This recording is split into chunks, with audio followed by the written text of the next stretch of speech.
Good morning, everyone. Good morning. It's great to be back amongst all of you. We are certainly honored to be able to continue to do our work on behalf of the American people.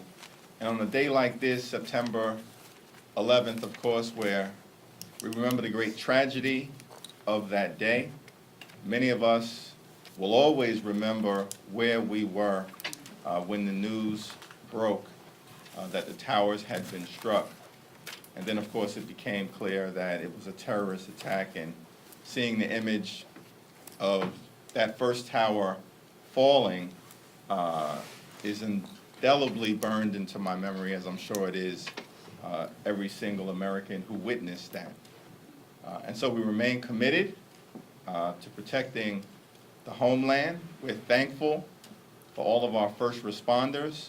We're thankful for the men and women of the American military and their sacrifice in Afghanistan and in other theaters of war across the world.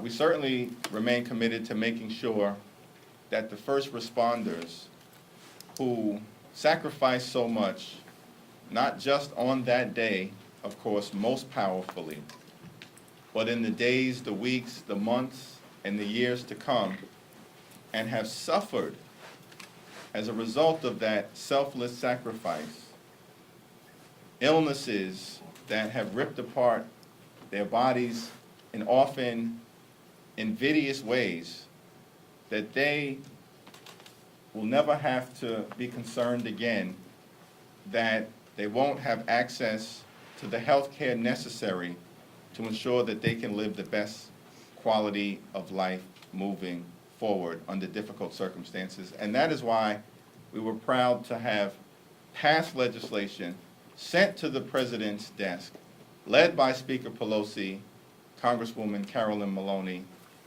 and the House Democratic Caucus, to continue to stand with those 9/11 first responders. And that simply is a reminder for all of us as to why we are here in Washington, D.C., which fundamentally is to get things done and to make life better for the everyday American. And so when we as House Democrats say that we're fighting for the people, we mean it. At our best, that is what we do. We fight for working families, middle-class folks, senior citizens, young people, veterans, the poor, the sick, the afflicted, the least, the lost, the left behind. That's what we do at our best. It's not a slogan, we mean it. And we're reminded of that today. And so as we're back here in Washington, D.C., we are committed to getting things done. We want to drive down the high costs of life-saving prescription drugs for everyday Americans. We want to enact a real infrastructure plan that fixes our crumbling bridges, roads, tunnels, airports, public housing developments, mass transportation systems. And we want to deal with the gun violence epidemic in America. Everyday innocent Americans are being massacred. They are dying on our streets. Not in Kabul, not in Baghdad, but in Dayton, in El Paso, in Brooklyn, in Chicago, in South Central Los Angeles, at the Tree of Life Synagogue in Pittsburgh, at a church in Charleston, South Carolina. And we can't do anything about it? We can't find the courage, not as Democrats or Republicans, but as Americans, to do something to stop the carnage? It's time for Mitch McConnell and Senate Republicans to act. We've done our job in the House of Representatives to get things started. Passed universal criminal background check legislation in a bipartisan way. Sent it over to the Senate in February. And the Senate Republicans can't see fit to move on legislation that 90% of the American people support when innocent Americans are being massacred on our streets. And so we're going to continue to make the case to the American people that we, as a Congress, need to act, led by the Senate at this moment. The House Judiciary Committee, of course, took further steps yesterday on the issue of gun safety, but the ball is in the Senate's court right now. Let me yield to our distinguished Vice Chair from the Commonwealth of Massachusetts, the dynamic Catherine Clark. Thank you, Mr. Chairman, and thank you for your eloquent comments, as always, on 9/11, the solemn day that we commemorated this morning with a moment of silence on the Capitol steps.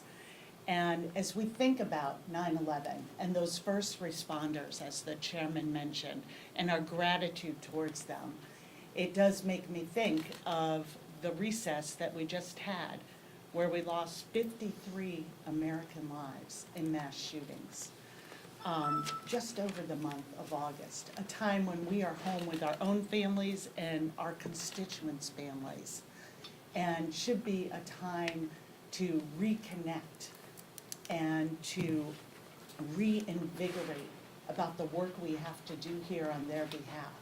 And to have this public health crisis, just continue to become part of the daily fabric of American lives with no response from Mitch McConnell and the Senate. And just yesterday, we had a panel on gun violence that represented all the people that were involved in 9/11 and this new threat to our public health and national security. We had a former police chief from St. Louis. We had a veteran who works with veterans, preventing veteran suicide in Colorado. We had the mayor of Parkland talking about schools in our communities. We had an emergency room doctor who is also a gun violence survivor. And we had a March for Our Lives activist in Ariel Hobbs from Houston. And Ariel said her entire phone, all her contacts, are based on a web of death from gun violence. And as we looked at that panel, that's what it was. It was a web of death. And we have this moment. It has been almost 200 days since we passed universal background checks and closing the loophole that allowed the shooter to get a gun in Charleston and carry out those massacres during a time of worship. 200 days. And Mitch McConnell, instead of coming back in August and holding a vote, continues to stonewall, to make sure that he is hiding behind a president who is hiding behind the NRA. And we can do better. And the American people are demanding it. And we are not going to let up the pressure. That we have a public health crisis that has an answer. As the chairman said, we are not ineffective here. This is not a problem that doesn't have a solution. We can make common sense steps to make sure the guns stay out of the hands of people who are a threat to others or to themselves, so that we can reduce suicide rates, that we can make sure that our veterans who have gone to serve after 9/11, when they come home, that they are safe and they can rebuild their lives. We can ensure that there are red flag laws so that when we have warnings, we're able to prevent them. We can make sure that our communities can address trauma and make sure that we are having those mental health supports, because we have so many witnesses now of this violence. This cannot become to define who we are as a country. And we have the tools to act, and we have them in Congress. But it is way past time that Mitch McConnell and the U.S. Senate take these bills up, make a difference for the American people. And today, on 9/11, let's make a pledge for American security against gun violence. Thank you, Catherine. Any questions? One of the things that are on many of your members' mind this week is impeachment, and we've heard some concern coming from members this week that they feel like they're not on the same page over the messaging over impeachment, specifically the question if you are in an impeachment inquiry or not. So can you just right now set the record straight, essentially? Do you agree with Chairman Nadler that you are in an impeachment inquiry currently? Well, I agree with the chairman that we're in the midst of a Judiciary Committee investigation, which is appropriate, that will consider the obstruction of justice, abuse of power, and culture of corruption that has come out of 1600 Pennsylvania Avenue. Those are issues that are squarely within the Judiciary Committee's jurisdiction. And as part of that investigation, of course, as Chairman Nadler has said, at some point in the future, we're going to have to determine whether to recommend charges that the president has engaged in high crimes or misdemeanors. But it seems like you're trying to avoid saying impeachment inquiry. Are you in an impeachment inquiry? Is the committee, do you agree, in an impeachment inquiry? Well, I have to take a look at the resolution. As you know, I'm a member of the committee. The resolution will be before us tomorrow. The four corners of the resolution aren't something that I've had an opportunity to review. We were in the midst of an extensive markup yesterday that lasted into the night to deal with the issue of gun safety and gun violence prevention. We'll move on as Judiciary Committee members, myself included, to deal with what's before us as it relates to that resolution tomorrow, and then we'll make some determinations as to characterization. But I don't want to get caught in semantics. We all agree, from Speaker Pelosi through every single member of the House Democratic Caucus, that we have a constitutional responsibility to hold an out-of-control executive branch accountable. We don't work for Donald Trump, we work for the American people. We are charged with being a check and balance. That includes oversight over the executive branch and the president. That's what 6 committees are doing, not simply the Judiciary Committee, and the committee should be allowed to do their work without getting caught up into semantical distinctions. You all marked up gun bills yesterday to put on the House floor, but Mitch McConnell said he won't bring anything forward unless it's going to receive a presidential signature. Are you all working with the White House on what measures they might agree to so that you guys could find some common ground, or do you just plan on pushing ahead with the bills that were approved yesterday? Well, those are decisions that will have to be made, I think, by the Rules Committee, the Speaker, Steny Hoyer, Jerry Nadler, in terms of timing of the floor votes. We are committed to continuing to appropriately and aggressively move forward and deal with the gun violence epidemic that we have in this country. The time for talk is over. The time for action is now. House Democrats are acting. The president needs to act. The Senate Republicans need to act. I think one of the problems we have with the White House is a president who leads by chaos and does 180s on this all the time. After we saw the tragedies in El Paso and Dayton, the president said he supported universal background checks, had a conversation with the NRA and changed his mind. So for Mitch McConnell to try and sort of tuck himself in behind the president and his ever-evolving stand on issues is inappropriate when we are facing the kind of public health crisis that Americans are facing, when we have fear of going to movie theaters, to church, to garlic festivals. It is unacceptable. You don't want to vote for it, don't vote for it, but put it before the Senate. And I think the real fear for Mitch McConnell is he knows if he puts it on the floor, it will pass, because it is what the American people are demanding, and it is common sense. And to see this drift backwards towards the gun lobby and hiding behind the president's chaos is truly unacceptable, and we are going to continue to call that out until we get a vote on these bills. Beyond those bills, more than 200 members of your caucus have signed on to an assault weapons ban, and I'm wondering, do each of you support an assault weapons ban, and do you envision that coming to the floor for a vote? Well, I'm a co-sponsor of the legislation that has been put forward by David Cicilline, and I think the next step that should be taken is the Judiciary Committee hold a hearing on the issue, which I expect, consistent with what Jerry Nadler has indicated, he would like to schedule sooner rather than later. And then we can gather the information as it relates to the impact of the previous assault weapons ban, which I think clearly shows lives were saved.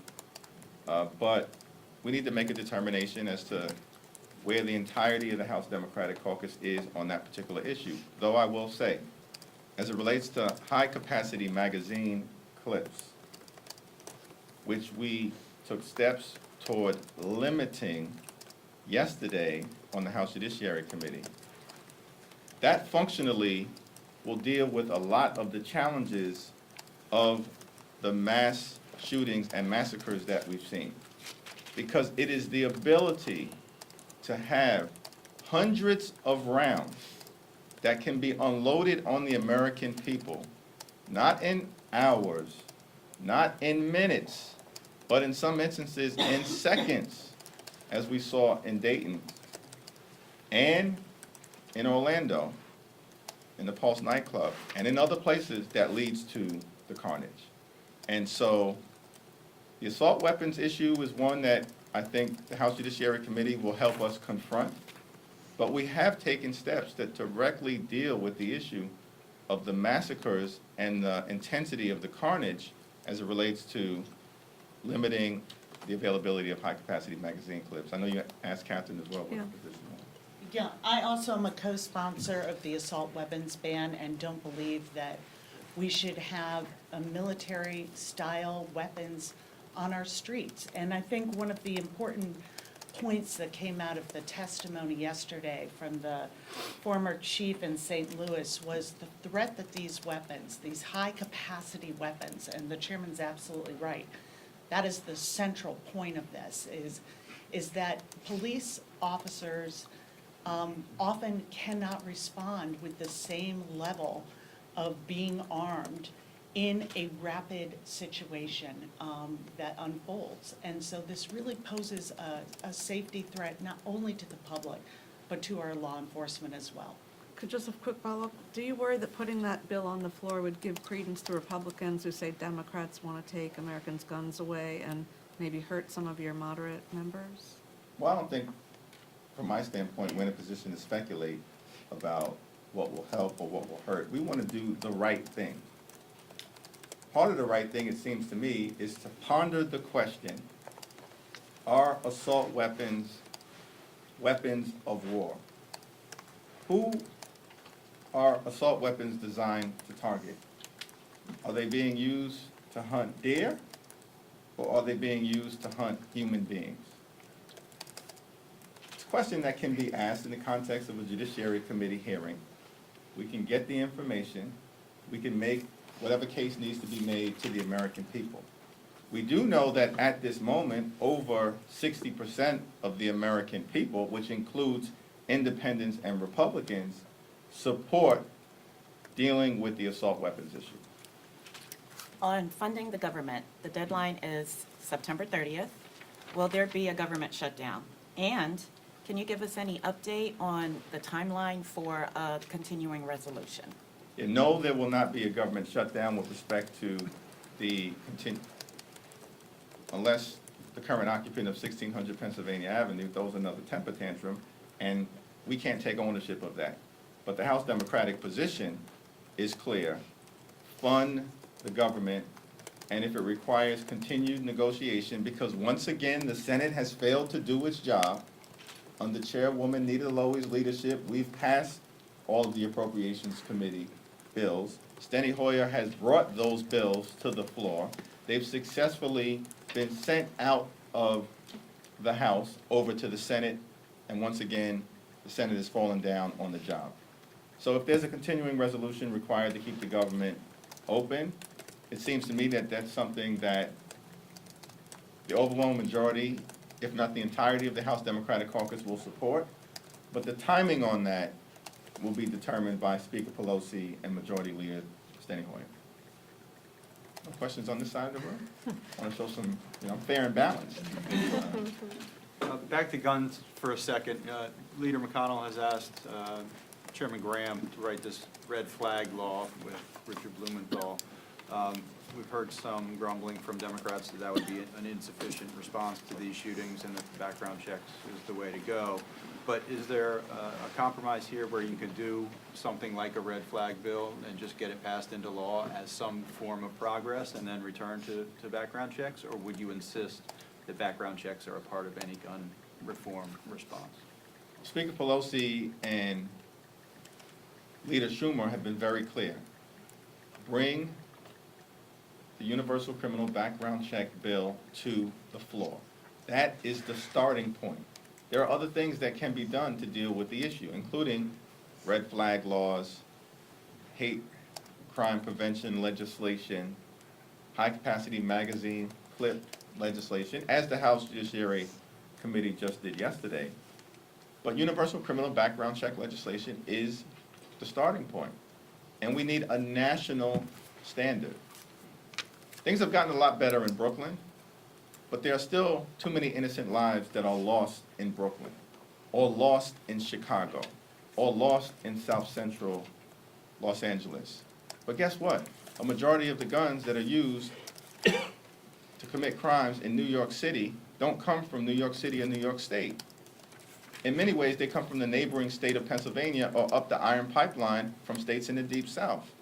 The guns that are used to commit crime in the south side of Chicago don't really come from Illinois, but they come from the neighboring states of Indiana and Wisconsin.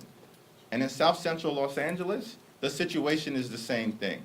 Things have gotten a lot better in South Central, just like they have in Brooklyn. But there are still lives that are being lost.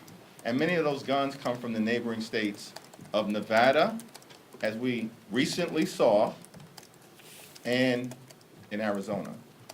So we need a national standard, and we can start with universal criminal background check legislation. Quick follow to that. Does that mean, we know you're pushing for H.R. 8, which is universal background check legislation, but does that mean you wouldn't accept something like a Manchin Toomey, which if it was anything similar to what it was in 2013, would have more exemptions than something like H.R. 8 would? Well, I don't want to get into the particulars of negotiating between the House and the Senate. But that's done with the committee chairs and, of course, by our leadership at the highest level, Speaker Pelosi. But we recognize that we're in a bicameral situation. We just need the Senate to act like they are a separate and co-equal part of the situation, not a wholly owned subsidiary of the Trump administration or the NRA. And if we can get a functional Senate that's willing to talk about the substance of bills in good faith, then we can get something done on behalf of the American people. In last night's special election, it was close for Democrats, and the inner suburban precincts went better. But in the rural exurban precincts, they got redder and more conservative. Are you worried about the long-term impact, whether your agenda is turning those Trump voters even more Trumpy? No, as long as we continue to forcefully advocate an agenda designed to make life better for everyday Americans, with a focus on things like driving down the high cost of life-saving prescription drugs and enacting a real infrastructure plan, I believe we will have the best case to make as to what we stand for as Democrats, which is fighting for working families, middle-class folks, seniors, young people, folks in urban America, rural America, and suburban America. It was never a race, I think, that should have been as close as it turned out to be. It was an R+9 race. It was not a pickup opportunity for us, not a pickup opportunity in the context of what we needed to win our majority. It was a necessary hold for them. And it was a district that Donald Trump won by 12 points in 2016. And so we overperformed by 10. And if you actually look at the 2018 midterm elections, overperforming by 10 was basically the cutoff line as it relates to the races that we were successful in. And so we believe that we are in just as strong a position electorally, to the extent that you can use any special election, which is always unique, to determine or forecast what's going to happen in the next cycle. But I think the results speak for themselves. They needed to win it. They squeaked by. And I don't think any Republican in the House who's concerned about his or her electoral prospects can feel better about the situation. Last observation, there are 25 current House incumbents in districts that they won by 5 points or less. There are almost 40 who are in districts that they won by 10 or less. I wouldn't feel good about their electoral prospects right now if I were them, looking at what just happened in North Carolina. On that note, are there any lessons that Democrats can take from the special, though? It looks like maybe black voters didn't turn out in the same level. Should you do anything for 2020 in a year that Donald Trump's going to be on the ballot for the House? I think we'll take a look at where there may have been some electoral drop-off in terms of turnout. I am extremely confident that you will see an intense level of turnout amongst African Americans in 2020 with Donald Trump at the top of the ticket. As a member of the Judiciary Committee, what more do you think you need to know, or what questions do you have for you to make a determination of whether you think that articles of impeachment against the president are worthwhile? Well, from the standpoint of whether articles of impeachment are worthwhile or not, that's a group exploration that I think Jerry Nadler has indicated the Judiciary Committee is on. And I look forward to enthusiastically participating in that journey, as I've done to date. And initially, the first context was our approach to the Mueller report and the Mueller hearing, but we still are fighting for the grand jury material. We still are fighting for the underlying documentation connected to the Mueller report. And we are confronting incredible stonewalling by an administration. And so we're going to have to resolve that conflict, and the only way to resolve a conflict between the Article I legislative branch and the Article II executive branch is through the Article III court system. We're winning in New York. We won in the Southern District. We're winning in Washington, D.C. We won in the D.C. District Court. I expect favorable decisions as it relates to House Democrats as a separate and co-equal branch of government getting access to the documentation that we're seeking, which includes the Deutsche Bank records at issue in the Second Circuit of New York, and the accounting records at issue in the D.C. Circuit Court. We have to follow the facts, apply the law, be guided by the Constitution. That's what we're doing. We all agree with that. And until we get access to the documents and the fact witnesses, like Don McGahn, it's hard to comment and speculate on what else we need to see before figuring out how to proceed. How important is how the public feels? The speaker has said that to move forward, it would have to be overwhelming and bipartisan and have the public support. But as we saw over the August recess, the public hasn't really shifted much in their views of whether impeachment is worth it or not. Well, public sentiment is always important, and that was clear to us over the last 2 years as we dealt with the issue of health care, protecting people with pre-existing conditions, and fighting against the GOP tax scam. Public sentiment on any issue is always important. Yeah, I think that our goal is to get the truth to the American people, and that is what is going to change public sentiment. And we have just seen an unprecedented level of stonewalling of witnesses. So, as the chairman said, the Judiciary Committee is voting today, talking this week about how we can best support, use the tools we have to get the truth out. And then we're going to see where it leads. And we know that this president, if you read the Mueller report, and see the very real obstruction of justice that's laid out in that report by this president. As we get more financial documents to review, I think the picture is going to become clearer for the American people. And that's our goal, is to use our constitutional oversight responsibilities to get the facts out. And I think that when we are able to do that through litigation, through investigation, American sentiment is going to change. The last two questions? You mentioned a minute ago that, in answer to Paul's question, that the Democrats need to focus on their agenda, like prescription drugs and infrastructure. But we haven't seen major action on those items, and I'm wondering if you think the Democrats, especially given what happened last night, need to hurry up and do some of those things in order to convince voters that they're serious about it.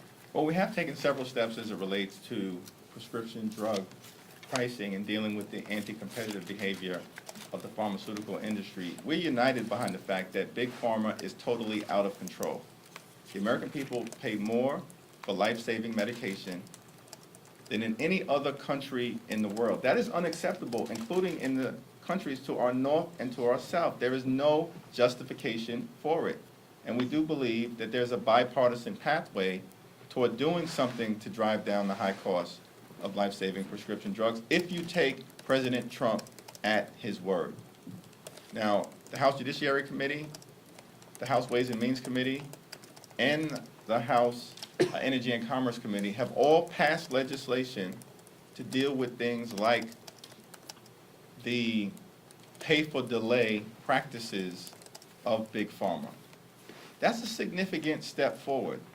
And I would expect that at some point you'll see bills dealing with those issues on the floor of the House of Representatives. The fact that pharmaceutical companies, understanding that they will face competition from generic drugs as the brand name drug patents are about to expire, have been engaging in a practice of paying the generic companies not to put the generic drugs on the market, called pay for delay, is egregious.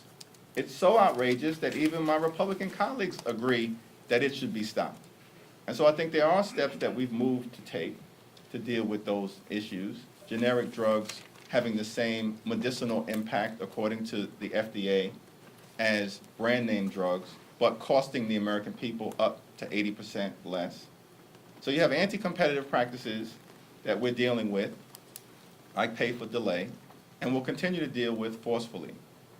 We also need to deal with the issue of drug price negotiation, and it's my expectation that that conversation and activity in that regard will be escalating sooner rather than later. Last question. On the drug price negotiation, can we expect an official version of leadership's proposal there this week? Yeah, I don't know the timing as it relates to when Speaker Pelosi and those committee chairs who have been involved in the discussions as it relates to the drug price negotiation bill have concluded should be released for discussion, but I would expect that that is going to happen sooner rather than later. Your progressive members have been encouraged by some early signs that there won't be an arbitration process included in there. Is that an assurance that you can give them that that will continue to not be in there in the final plan? Well, every single legislative effort, particularly when you have sweeping pieces of legislation that are necessary to make life better for the American people, are works in progress. I think everyone has been encouraged by the early signs and the leadership that we've seen as it relates to tackling the issue of prescription drug pricing in an appropriately aggressive way that is bold and aspirational, but also designed to open up the door to possibly getting something over the finish line with the Senate Republican majority and Donald Trump in the White House. Thank you.